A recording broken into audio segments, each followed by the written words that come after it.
Hello guys. The depth queen स्वागत करती है अपने डीप वाले डेप्थ वर्ल्ड में। और आज मैं बात करने वाली हूँ पूनम बिष्ट के बारे में। पूनम बिष्ट कौन है, ये बात मुझे कुछ ही दिन पहले पता चली। आपको याद होगा कि कुछ महीने पहले मैंने नीतू बिष्ट के बारे में अपने पॉडकास्ट में चर्चा की थी कि उनकी जो एक लाइफस्टाइल है, जो हाई प्रोफाइल, हाई मेंटेनेंस और वेरी सफोकेटेड लाइफ है, उससे मैंने आपको परिचय करवाया था। शायद मैं अगर खुल के कहूँ तो मैंने अपना पॉइंट ऑफ व्यू दिया था कि मैं व्लॉगर्स की लाइफ को क्या मानती हूँ और नीतू की ज़िंदगी देखकर मुझे क्या फ़ील होता है। तो बहुत टाइम से एक चेहरा मेरे फ़ीड पे आ रहा था और फिर बाद में मुझे पता चला कि ये नीतू की बहन है। और ये बहन छोटी नहीं बल्कि बड़ी बहन है, पूनम। और ये भी एक व्लॉगर है और हाल फिलहाल कुछ दिनों से ये इसीलिए भी चर्चा में है कि इनकी शादी होने वाली है और इनके पति भी इनके साथ व्लॉग्स में आते हैं। वो असल ज़िंदगी में क्या करते हैं, क्या नहीं करते, इनकी लव स्टोरी कैसे शुरू हुई और कैसे शादी तक पहुंची, मुझे पता नहीं है और ना ही मुझे पता करना है। क्योंकि ये जो भी बताते हैं बहुत ही वेल एडिट वे से बताते हैं।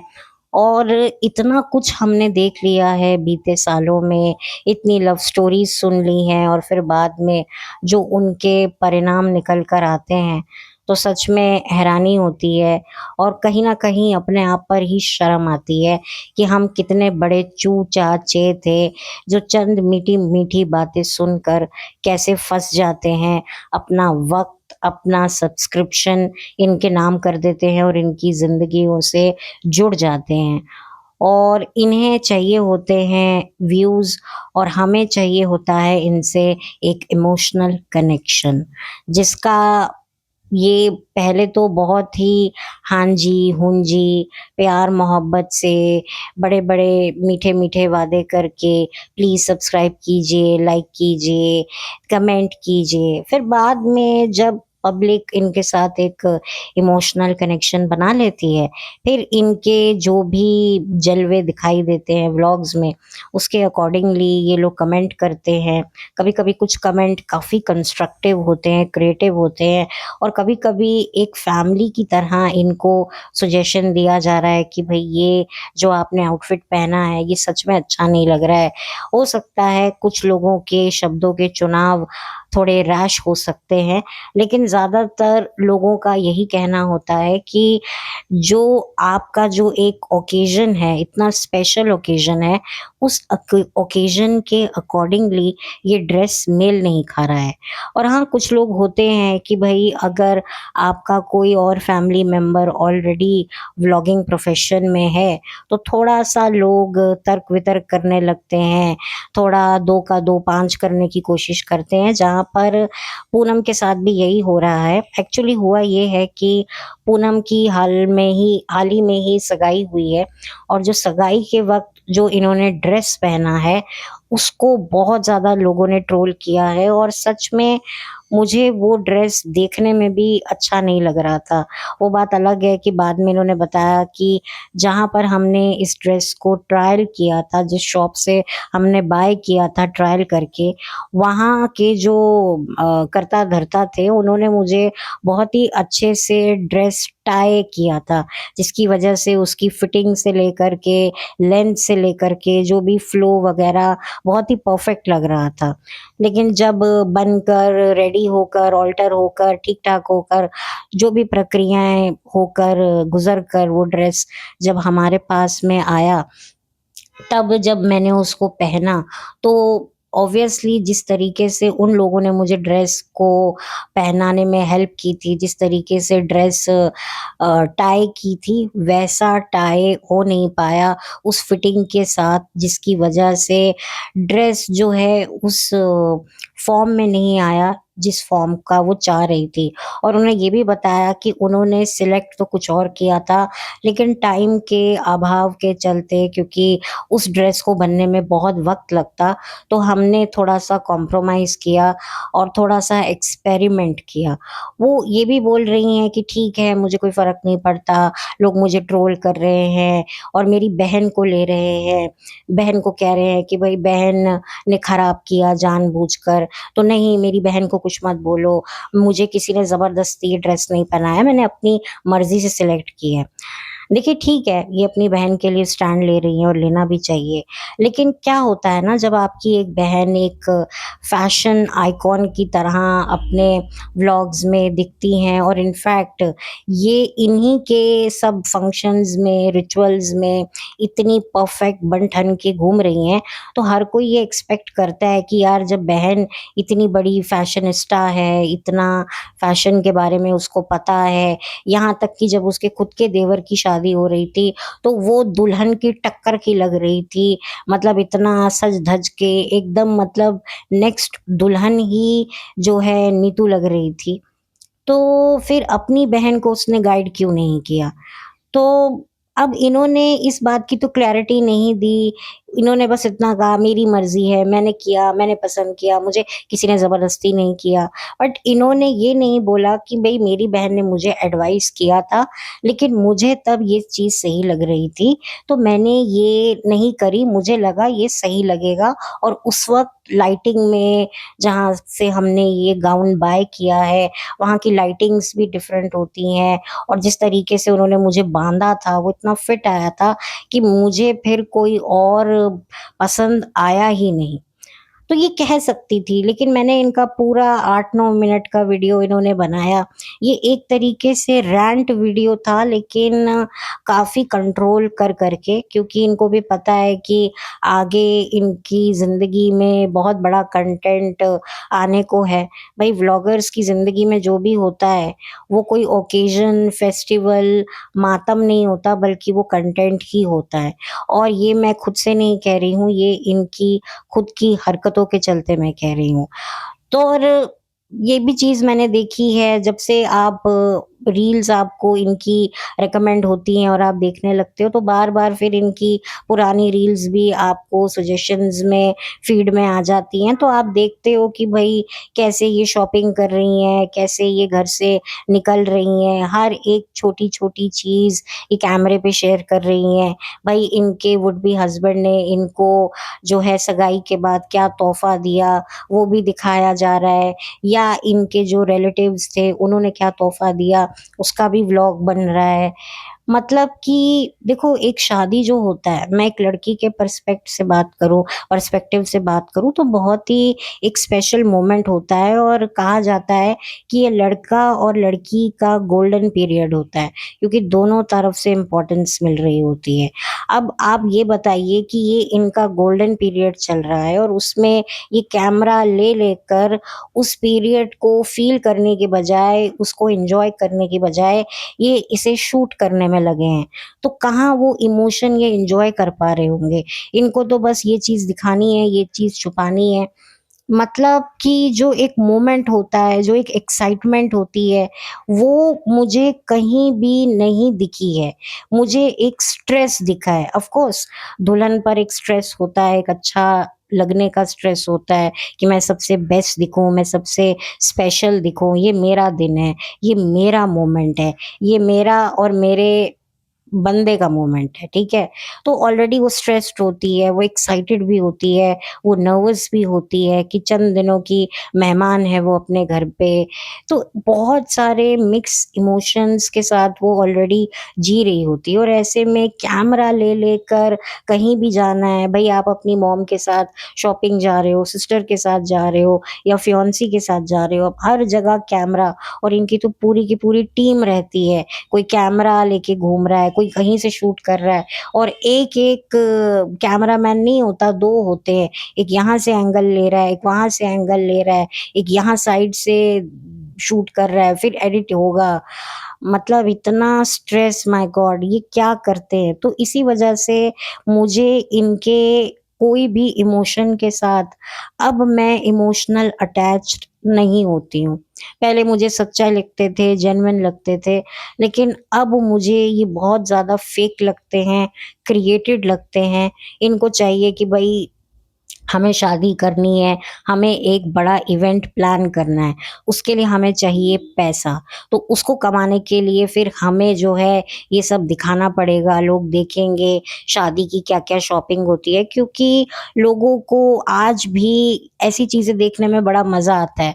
जो मतलब मेरी उम्र की या मुझसे थोड़ी बड़ी उम्र की औरतें हैं, उनको ये सब देखने में बड़ा मज़ा आता है, स्पेशली अगर वो घर पर रहती हैं तो। क्योंकि उनको उनके पास टाइम होता है, घर के काम खत्म करने के बाद रोटी खाने बैठे तो मोबाइल लगा लिया। अब कोई ऑफ़िस गोइंग वुमन होगी या कोई कंस्ट्रक्टिव क्रिएटिव काम में व्यस्त होगी, कोई जॉब करेगी या कुछ भी करेगी, तो उसके पास टाइम नहीं होगा। उस ऑफ़िस में तो आजकल मोबाइल देखना, यूज़ करना बिल्कुल भी अलाउ नहीं होता। देखिए, यहाँ मैं किसी महिला की इंसल्ट नहीं कर रही हूँ, जो महिलाएँ हाउसवाइफ्स हैं या जॉब नहीं करती हैं। मैं ये कहती हूँ कि उनके पास कहीं न कहीं दोपहर के वक़्त थोड़ा-सा समय निकल जाता है।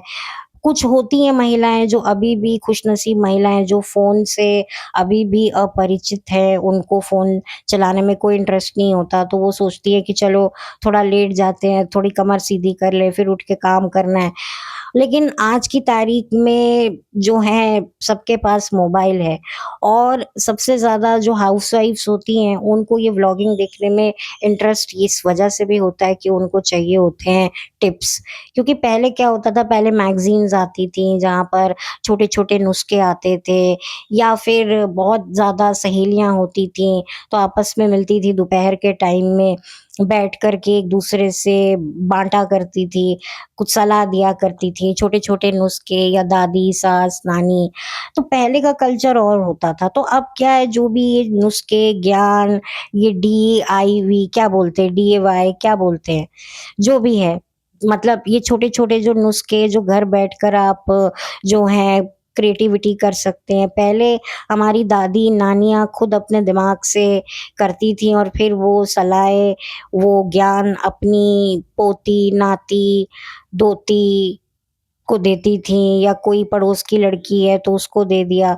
तो हमें ये चीज़ें मिल जाती थी बहुत ईज़िली।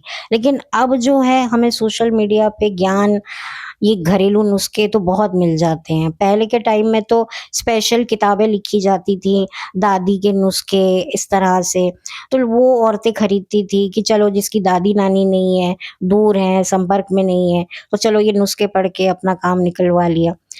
तो पहले का दौर कुछ अलग होता था, अब सारा का सारा ज्ञान सोशल मीडिया पे है, यूट्यूब पर है, तो इसकी वजह से भी ये शादी-ब्याह का जो माहौल होता है, ये बहुत अट्रैक्ट करता है और अगर किसी के घर में शादी है, तो सोचता है अच्छा ये इस व्लॉगर की शादी है, तो चलो इसको देखकर हमें पता चल जाएगा कहाँ से क्या चीज़ शॉपिंग करनी है और इनके होते हैं हिडन कोलैबोरेशंस, तो जिस दुकान में ये जाते हैं, कुछ खरीदारी करते हैं, उनसे तो इनको थोड़ा बहुत डिस्काउंट मिल जाता है, बदले में ये शॉप का नंबर वगैरह दे देते हैं, बताते हैं हम ब्लॉगर हैं, हमारे इतने सब्सक्राइबर हैं, हम आपको प्रमोट कर देंगे, हम आपको ये कर देंगे, तो वो भी इनको थोड़ा ऑब्लाइज करते हैं। तो देखो इनके काम तो मुफ़्त में हो जाते हैं, आपको तो पूरा पैसा पे करना पड़ता है, भले ही आप इनको ये बोल के आओ कि भाई हमने फलाने व्लॉगर का देखा था, उन्होंने अपने चैनल पर आपकी शॉप का ज़िक्र किया था, तो हम देख रहे हैं, तो हमें आप डिस्काउंट दो, तो मुझे नहीं लगता वो देते होंगे।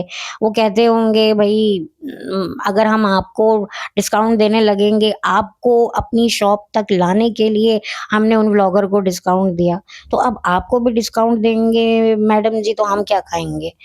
तो हम लोगों का तो नुकसान ही होता है, फ़ायदा तो इन लोगों का होता है। लेकिन मुझे गुस्सा इस बात से आता है कि ये लोग ऐसे मुँह चढ़ा-चढ़ा के, ऐसे गुस्से में, हालाँकि इन्होंने ठीक है, मैं इनकी बात समझती हूँ कि कभी-कभी जो चीज़ हमें दुकान में पसंद आती है और जब हम उसको खरीद के घर लाते हैं, तो बस दुकान से घर पे आने के बाद उस चीज़ की वैल्यू कम होने लगती है। हमें लगता है नहीं यार, ये दुकान पर तो शोरूम में तो बड़ा चमक-धमक लग रहा था, बहुत लाइटें पड़ रही थी, तब तो अच्छा लग रहा था, लेकिन अब पहनने में ये अच्छा नहीं लग रहा है। तो मैं इस बात को समझती हूँ।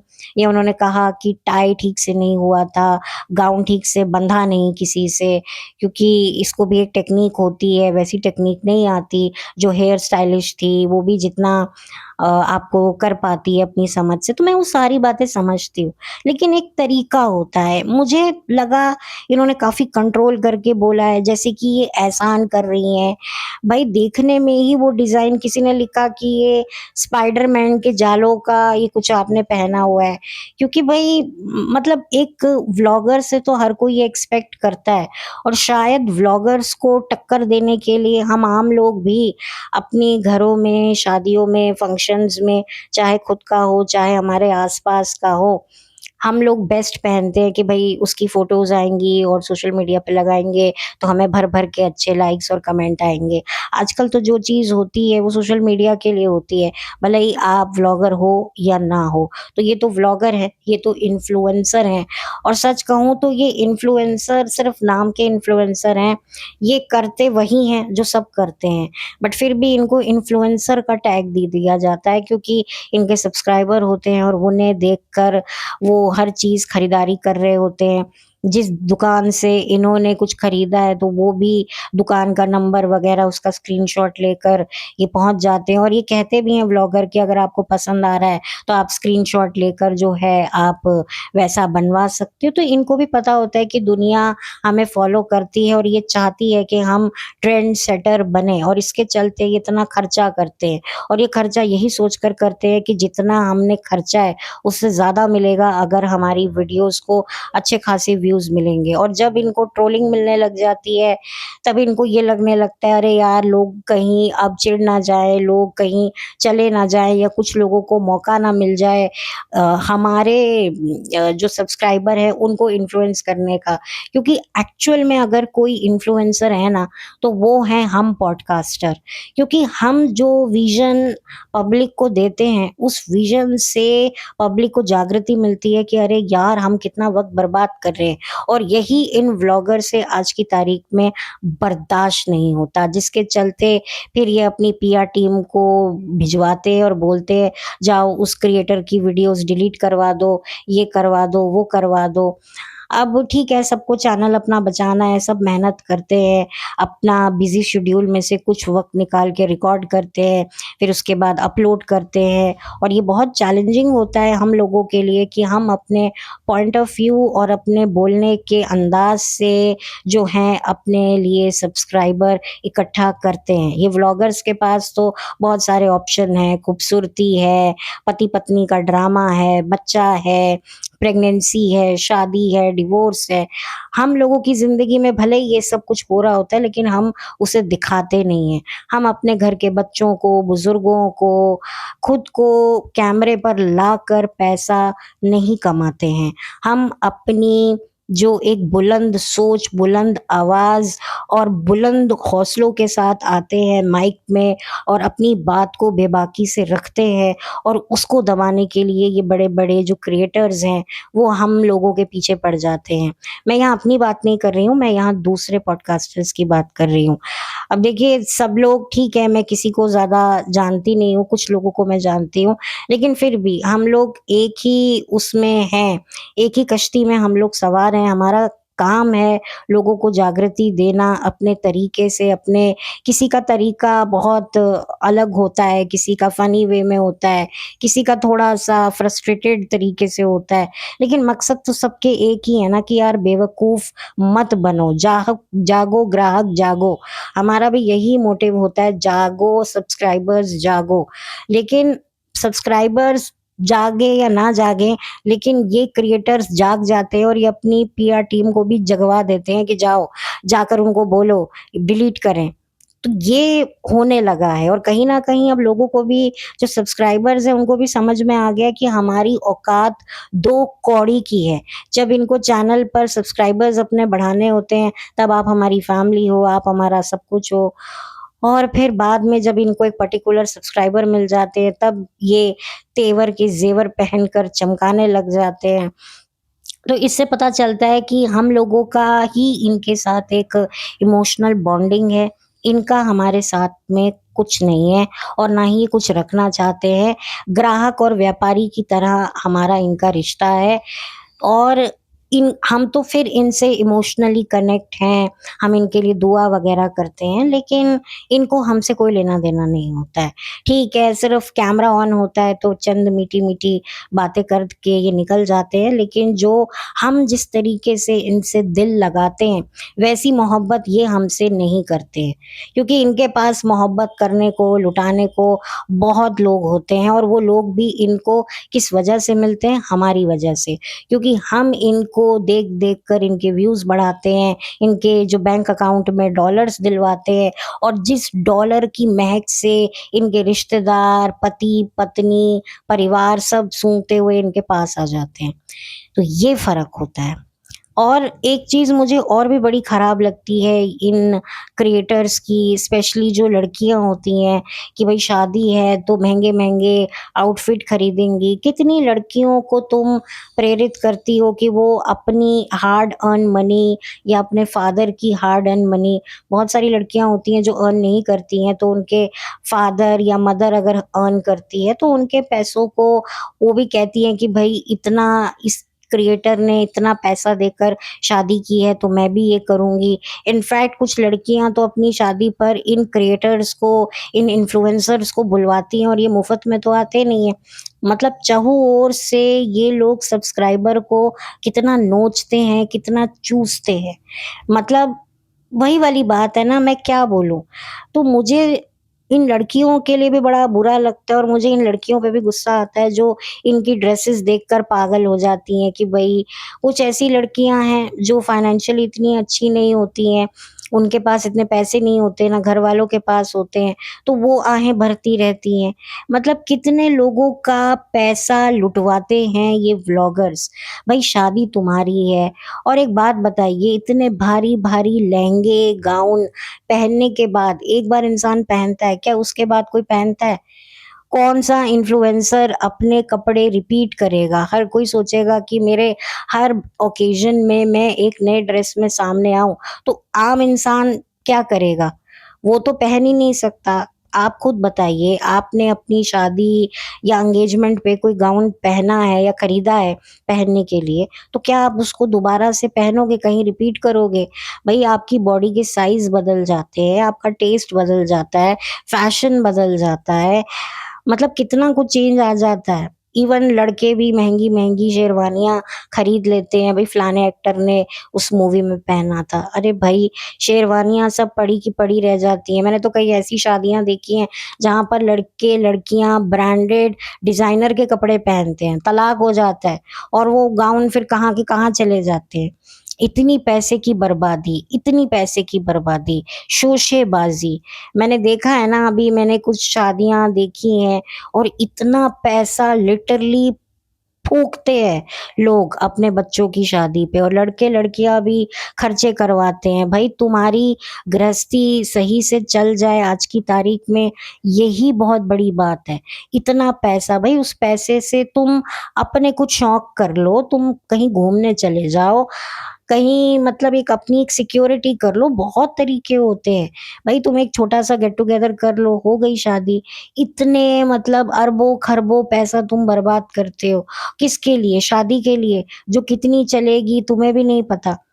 मतलब मैंने कई ऐसी शादियाँ देखी हैं जहाँ पर शादी के 1 साल के अंदर-अंदर ही लड़का या लड़की में से किसी एक की कुछ हेल्थ खराब होने के चक्कर में या कुछ एक्सीडेंट हुआ, डेथ हो गई।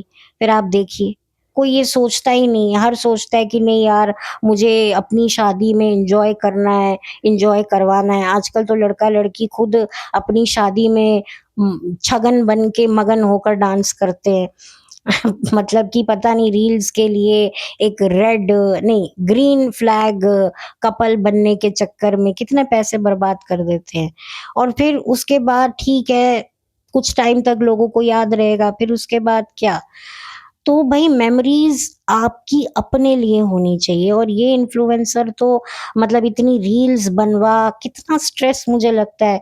छोटे-छोटे मोमेंट्स पे बैचलर पार्टी में लड़कियों की कोई ब बैचलर पार्टी हुई है, उसकी रील्स बन रही हैं। मतलब इतना सोशल मीडिया का प्रेशर है, बात-बात पे कहीं खड़े हैं, चलो इससे एक रील बनाते हैं, चलो मम्मी रील शूट करते हैं, चल आजा भाई रील शूट करते हैं। मतलब एक नॉर्मल लाइफ तो इन लोगों की होती ही नहीं है। हर वक़्त भई इसका काट के ना रील बना देना, इसका काट के ना ये बना देना, ये गाना अच्छा है, ये रिहर्सल करते वक़्त एक मुझे इंस्टाग्राम पर एक मिनी व्लॉग भी डालना है। My God! इतना ये लोग इसी में रहते हैं। ये क्या करते होंगे? इनका माइंड मतलब ये कमरे में भी जाते होंगे ना, तो भी मतलब बाथरूम के अंदर जाकर भी इनका बस चले तो बाथरूम में भी कैमरा पकड़ के ले जाएँ। हे गाइस, आज मुझे पॉटी नहीं आ रही है, मैं फ्लश पे बैठा हुआ हूँ या बैठी हुई हूँ, प्लीज़ मेरे लिए दुआ कीजिए कि मुझे पॉटी आ जाए। अब ये भी आएगा, सब कुछ आएगा, I am sorry but that's a reality. क्योंकि मैं इनकी लाइफ देख-देख कर ना मुझे एक अलग-सी सफोकेशन होती है। हर वक़्त कैमरा, इतने लोग घिरे हुए हैं, कोई स्पेस नहीं है, कोई प्राइवेसी नहीं है और ऊपर से इनके ये so called mild rant videos, my god! कि भई इनको गुस्सा भी आ रहा है लेकिन दीदी गुस्सा दबा के बोल रही है, "अरे आप लोगों ने ऐसे बोल दिया, ये है, ठीक है ना, मुझे कोई फ़र्क नहीं पड़ता।" बहन तुम्हें फ़र्क पड़ रहा है, इसलिए तो तुम इतने टाइम मतलब तुम निकाल कर अपना वीडियो बना रही हो। तो यही तो बात होती है, सोशल मीडिया आज की तारीख में इतना हावी हो गया है कि लोगों को भगवान का डर नहीं, सोशल मीडिया का डर रहा है, लाइक्स का डर रहा है कि मेरी फ़ोटो पे लाइक नहीं आए तो पहले होता था कि यार अरे मैंने ये पाठ करना भूल गई, ये मैंने 2 मालाएँ करनी थी, ये मैंने जाप करना भूल गई, तो कहीं भगवान मुझसे डर नाराज़ ना हो जाएँ, कहीं वो मुझे कोई पनिशमेंट ना दे दें। यहाँ तो सुसरे सोशल मीडिया का ही इतना डर है कि भाई अगर मैंने ये मेरी ये लोगों ने इसको ट्रोल कर दिया तो हाय मेरा क्या होगा? कहीं लोग मुझे कुछ बोलने ना लग जाएँ, लोगों को मेरे चैनल पर से इंटरेस्ट ही ना उठने लग जाए। और जिस घर में इतने व्लॉगर्स हों, इतने कैमरा लेकर घूम रहे हों, नीतू की तो सास भी जो भम्मो हैं, वो भी व्लॉगर हैं और नीतू का जो देवर है, वो भी व्लॉगर है, उसकी बीवी भी व्लॉगर है, शायद बहन भी लखन की व्लॉगर है। Oh my God! मैं तो मतलब मेरा तो ना हाथ-पैर ठंडे होते हैं। सच में आप लोग कहेंगे कि डेप्थ क्वीन का दिमाग खराब है, लेकिन सच में आप लोग मुझे ओल्ड स्कूल बोलो, कुछ भी बोलो, बट सीरियसली इतना कैमरा, बच्चे किसी को भी नहीं छोड़ते, सुबह-सुबह उठते हैं, हाथ-मुँह भी नहीं धोते, भगवान का नाम भी नहीं लेते और मोबाइल पढ़ के जो है शुरू हो जाते हैं। सच में इनकी क्लॉस्ट्रोफोबिक लाइफ मतलब इनकी लाइफ को देखकर, इनकी हैपनिंग लाइफ को देखकर मुझे क्लॉस्ट्रोफोबिक फ़ील हो रहा है। आई होप मैं सही वर्ड का प्रयोग कर रही हूँ। किसी ने मुझे कमेंट में लिखा था कि कृपया करके अंग्रेज़ी ना बोलें। हाँ, मेरी वाक़ई इंग्लिश अच्छी नहीं है, मैं इस बात से बिल्कुल भी वो नहीं करती हूँ, डिनाई नहीं करती हूँ, मैं सीख रही हूँ। मेरी इंग्लिश इतनी अच्छी नहीं है, मैं समझ सकती हूँ पर इतनी फ्लुएंटली बोल नहीं सकती हूँ।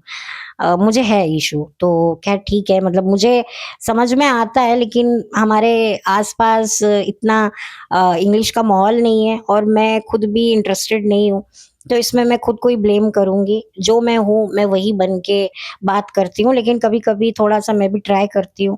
बट ठीक है, अब किसी ने मुझे कहा है कमेंट करके तो मैं डेफ़िनेटली अपना वक़्त निकाला है मुझे सजेशन देने के लिए, तो मैं कोई रैंट वीडियो नहीं निकालूँगी। मैं उनको थैंक्स करूँगी अगर वो मेरा वीडियो सुन रहे हों तो।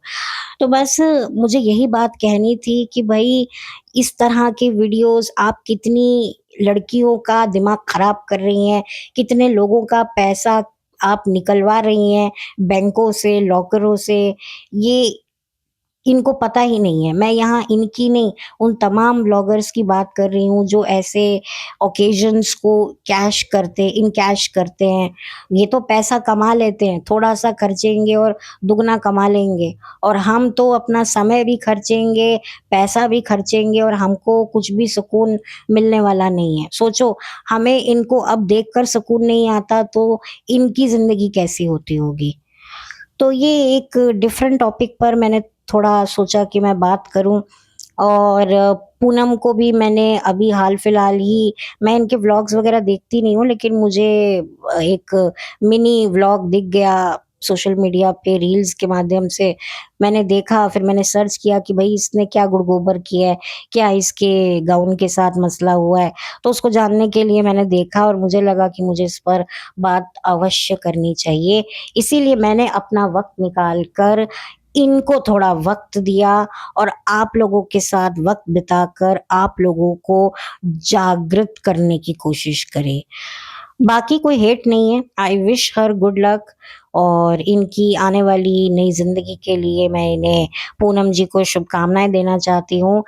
लेकिन थोड़ा-सा इनको सोचना चाहिए इन तमाम ब्लॉगर्स प्रजाति को, लेकिन अगर ये सोचने लगेंगे तो फिर ये कमाएँगे क्या? इनका भी यही होता है कि हम तो बस दिखा रहे हैं, हम किसी के साथ कोई ज़बरदस्ती थोड़ी ना कर रहे हैं। ये तो फिर हम भी बोल सकते हैं कि हम भी सिर्फ़ एक पॉइंट ऑफ व्यू शेयर कर रहे हैं, हम किसी के दिमाग में ज़बरदस्ती कुछ ठूस नहीं रहे हैं। जिसको सही लगता है वो देखे, जिसको नहीं सही लगता है वो ना देखे, सिंपल। तो चलिए अब ज़्यादा वक़्त ना लेते हुए वीडियो को ख़त्म करना ही मेरे लिए उचित होगा और आप लोगों से जल्दी मिलूँगी। तब तक के लिए thank you so much. Channel पर बने रहिए। चैनल पर नए हैं तो सब्सक्राइब कीजिए, वीडियो को लाइक कीजिए। कुछ कहना चाहते हैं तो कमेंट सेक्शन हाज़िर है। मेरा वीडियो किसी और के साथ आपको लग रहा है, किसी अपने इंसान के साथ जिसको वाक़ई मेरे इस पॉडकास्ट को सुनने की ज़रूरत है, तो कृपया ज़रूर कीजिए, मुझे कोई एतराज़ नहीं है। तो मैं तो चाहती हूँ कि ज़्यादा से ज़्यादा मेरा ये वीडियो जाए और लोगों को जागृति मिले, लोग जागरूक हों और जब लोग जागरूक होने लगते हैं, तब इन क्रिएटर्स को प्रॉब्लम होने लगती है। एक्चुअल में ना हमें पॉडकास्टर का टैग नहीं मिलना चाहिए। एक्चुअल में ना वी आर रियल इन्फ्लुएंसर। हम जितने भी पॉडकास्टर हैं ना एक्चुअल में हमें ही इन्फ्लुएंसर का टाइटल मिलना चाहिए क्योंकि जहाँ पर इन व्लॉगर्स की सोच खत्म हो जाती है ना जहाँ पर आकर, जिस जगह पर आकर, वहाँ से हम लोगों की सोच शुरू होती है। तो एक्चुअल में ना we are influencer, they are not influencer. At least मैं तो ये मानती हूँ। बाकी आप कितना मानते हैं आप मुझे बताइएगा और मैं किसी के लिए कोई हेट नहीं है, ना पूनम जी के लिए है, ना इनकी बहन के लिए है, ना इनके जीजा जी लखन के लिए है। भाई जो इनके आस-पास जो मैंने महसूस किया देखकर, वो मैंने पॉइंट ऑफ व्यू शेयर किया। ऑफ़ कोर्स इनके पास बहुत अच्छा एक फैन पेज है, सब्सक्राइबर है, अच्छी बात है, मेहनत से किया है और ये भी क्रिएटर हैं, इनको भी लोग देख रहे हैं, तो अच्छी बात है। तो इसी के साथ थैंक यू सो मच।